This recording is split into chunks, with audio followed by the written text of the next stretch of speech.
Hey guys, so this is going to be starting week 1 of our 10-week flow sequence, and our first move is going to be child's pose, and this is a very common move in just about any yoga class you'll go to.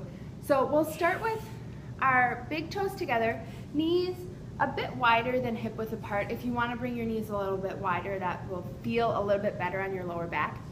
I have a block here with me today to put my forehead on, and then I'm just going to reach my fingertips as far away from myself as I can. So this is what it will look like. Trying to sink those hips nice and low. You can use the block or you don't have to.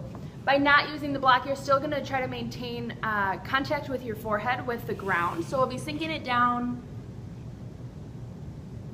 One really nice thing about using a block is that, especially when we have tight hips or maybe a lower back that is not feeling very strong or stable, we can use the block to keep our neck in alignment, which keeps our spine in alignment, which really helps with the lower back and the hips.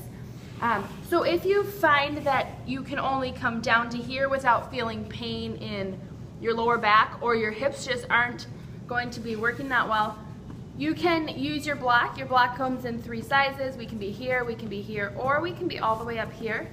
And go ahead and find the height that will give you your neck in neutral spine.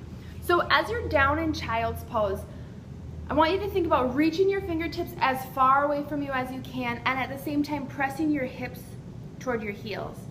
Now, if at any point you feel like your shoulders are really straining and it's really uncomfortable in child's pose, you can go ahead and bring your hands down around the feet. It looks like this.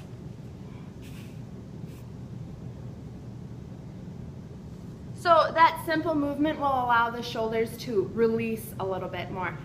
So this is going to be our first pose of this flow sequence. Go ahead and practice it. Take 5 to 10 breaths, very slow breaths in child's pose, to begin to just feel the release in your shoulders, release in your lower back, and the release in the hips. All right, be in tune for next week.